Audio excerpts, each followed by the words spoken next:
Hello again and welcome to Kabbalah Revealed. I'm Tony Kozenek. Last time we spoke about the force of development, the progression of desires, the way in which reality moves us along a path of development. We spoke about the quality that is the definition of the upper worlds, the spiritual worlds.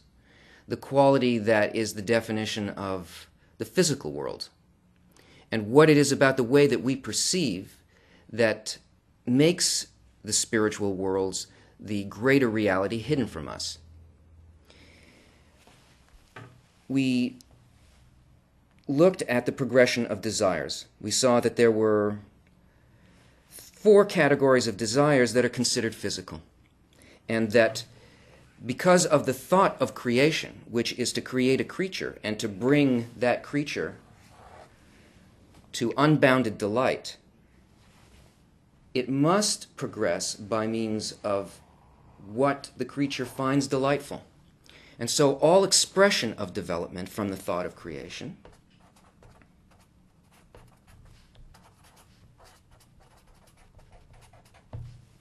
is expressed through a lack and a filling. And we saw that desires progressed from simple desires, animal desires, for sex, for shelter, food, family.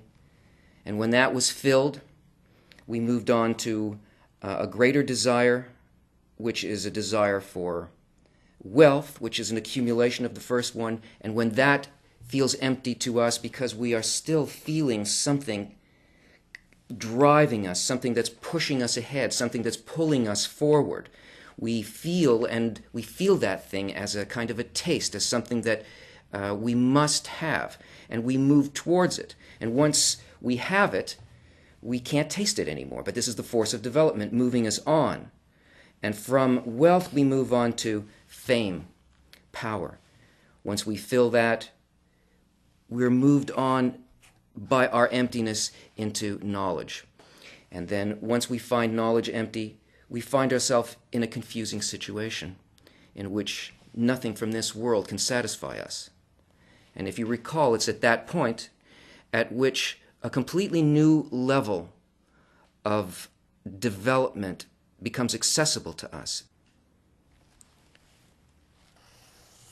So, when that special desire enters the heart from the spiritual, which is qualities of the will to bestow, it changes everything within the human heart. And the human heart, when you hear the term heart in Kabbalah, it means the sum total of all desires that a person has. This heart is still filled with desires that come from the physical world. These are still the things from categories 1, 2, 3, and 4. This desire, which is a desire to reach the spiritual, is called Israel, from 2 Hebrew words, yashar meaning straight, and el meaning God. A desire for a direct connection with God. These corporal desires are called nations, the nations of the world. In other words, the desires of the physical world. Up until this point, the force of development, the way in which desire moved us until we came to a point where we actually needed to feel what was above the physical world, happened in an unconscious way. But from now on, it has to happen in a conscious way, because this point in the heart is a spiritual gene. It's like the embryo of the soul, and the soul is a kind of a desire. And it must be filled, the heart must be filled with this desire. It must fill everything despite these other corporal desires. In other words, all of the desires that we have to undergo a transformation, a correction. And it's by correcting these desires that the desire to go directly to God can be fulfilled. Now, why is that?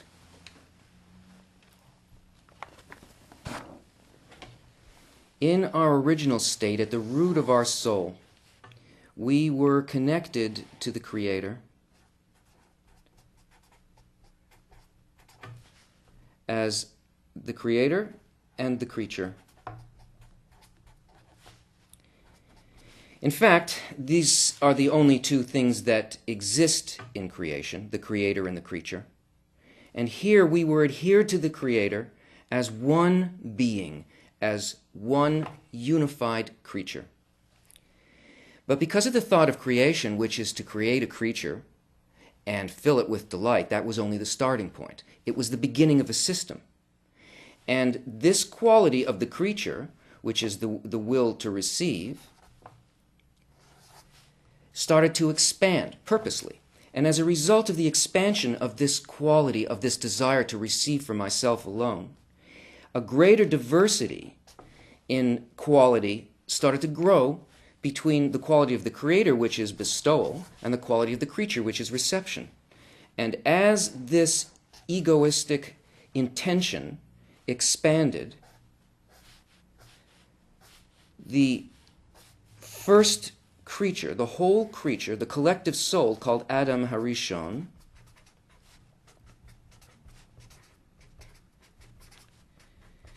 meaning the first man, descended through a system of worlds, through 125 steps, to greater and greater egoism until the soul reached a point in which it became separated into what appears to be physicality. That is, the collective soul was shattered into 600,000 parts, each one of these parts having a piece of the original, each one of these parts a desire. Now, because this is a process, and this is only the halfway point, this broken, shattered aspect of the collective soul in which we experience isolation, separation from each other, a kind of antagonism towards each other, a desire to exploit each other, and an experience of the physical world. This is the halfway point, and it is going to be corrected. It's going to rise back up through this system of worlds, back into this state of adhesion with the Creator, but it can't do it all at once. So purposely, it was broken into 600,000 parts. Each one of these parts was likewise broken down into 613 desires. That is, each individual desire within Adam Harishon consists of 613 desires that can be corrected. The parts are small enough. It's like dividing a huge treasure and giving a coin to each person, knowing that each one will return this quality of bestowal, this point in the heart that's placed inside of it, can be trusted to bring that point back to its origin and put the treasure back together as a collective once again. So in the point in the heart of the individual who begins to feel this desire for spirituality, this coin from the treasury of the king, plus the 612 other desires that exist in the heart, must be transformed bit by bit to resemble to a greater degree the quality of the Creator, to reverse this process. Now the thing is, this process of the return, of the correction, of the tikkun, of the transformation, of the fulfillment of the thought of creation, it's going to happen. And all of us, all 600,000 pieces of the collective soul are going to rejoin and are going to ascend from physical, selfish perceptions and a world of suffering back into a complete whole interrelationship with each other in such a way that we reach the goal of creation, which is adhesion to the Creator and the complete filling and of the greatest unbounded desire. It's going to happen. But the question is, will it happen consciously with our agreement, or will we be pushed to it? You see, there's one goal, and the goal is assured, but there are two paths to the goal. One path is called the path of pain, and the other path is called the path of Torah and mitzvot. Now, the path of pain is the path that we're all already on. It's not even really a path. It's what we see as the slow, grinding evolution of humanity that we call history.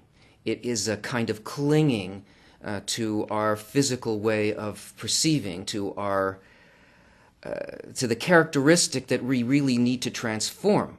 And as a result of this non-conscious involvement with the process of development, we find ourselves being pushed by events. We see catastrophes, we see tsunamis, we see wars, we have personal experiences in our lives, experiences of pain, experiences of suffering that are caused only by the lack of conscious involvement with the process of the development of desires and their correction. Now this path can go on and on and on, and it's disastrous. Once the point in the heart appears in a person, though, it becomes a conscious involvement. And this is the path of Torah and mitzvot. Torah means instruction by the light. And mitzvot means a transformation of a quality of one of the 613 desires from its egoistic expression to its altruistic expression. Every event that happens in our lives is really a mitzvah, a possibility for transformation being presented to us. Now, when I say the word mitzvah, I don't mean like the physical commandments where you are instructed to do a certain thing and there's a list of all these things in the Shulchan Aruch and the table of the Jewish law and so on. Do this physical thing. Now, I'm not saying don't do the physical thing. But what I mean is that this is an inner correction. It's a correction of desire. So whether you do the external good deed, whether it's a religious good deed or whether it's something that we consider to be something nice for somebody else, you can do any external deed and you can be filled with hatred and selfishness. You can't measure anything by that. Talking about one of these 613 desires that's presented to us as an event in our life. Our entire lives are planned in such a way by this process of development to present us with the opportunity to take what we first feel as a desire to receive for myself in a given situation and transform that into its altruistic form, to try to understand what the thought of the Creator is, the thought behind giving me that situation. Because, as you remember, the only way that we progress along a spiritual space is by altering a quality within me to resemble that quality in spirituality that I want to enter. So what it is that I want to know, according to this new desire, this desire straight for the Creator, is I want to know the Creator. I want to have a direct sensation. I want to feel in my desires, in the tangible things that occur in my life, what is the thought of the one, of the upper one, of that upper level that gave me this perfectly structured situation, that gave me this opportunity, like a birthday present, for me to take it first in its corrupted form and by analyzing this and seeing what it is, feeling what his thought is behind it. That's a mitzvah. That's tikkun. That's transformation.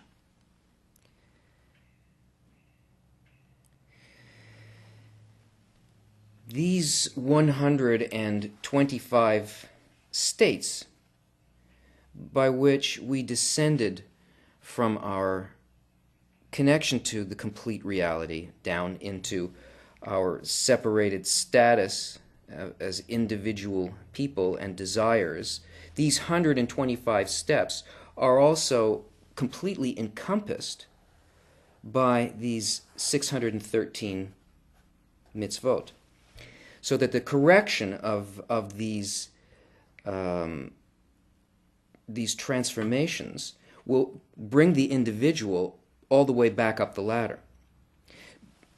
Another feature of this is that each and every level of descent is imprinted in us as a gene. Every point by which a greater and greater degree of the will to receive was added is remembered by us like breadcrumbs on a path. And this being the first spiritual gene, this point in the heart, our access to ascent, is actually the entry point on a chain of spiritual genetics called reshimot, remembrances. And all of the events that happen in our lives that bridge us between these 613 transformations of the will to receive to the will to bestow that bond us to the Creator, each event is laid out for us in a perfect pattern so that we have the opportunity to recognize what it is that we need to do. Now, this action of correction and transformation, this tikkun, is not done by us. It's done as a result of a desire that we have to make this contact with spiritual light. And as a result of the desire that we have, the work is done by the light. It's an action done on us by surrounding light. The Zohar says, when a person comes to purify themselves, they're help from above. In other words, it's as a result of a gut-level need that used to be a need for those four corporal desires being transformed into a greater and greater need to know what the quality of bestowal actually is. We can't reach this ourselves. This work is called the work of God, not because we go out there like a bunch of nice soldiers and do the job that God assigned us. It's because the work itself of transformation, purification, tikkun, is done on us by the light as a result of an expanding desire.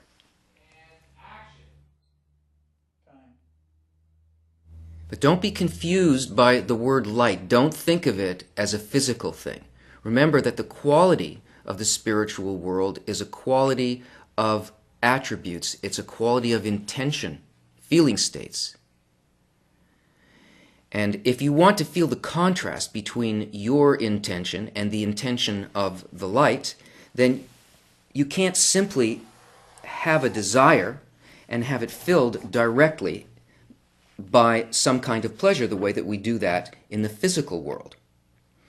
In order to feel the difference between our state and the state of the light, my intention and the intention of the light, it's necessary to have a sensor, something that can feel the light. And this sensor must be an intention.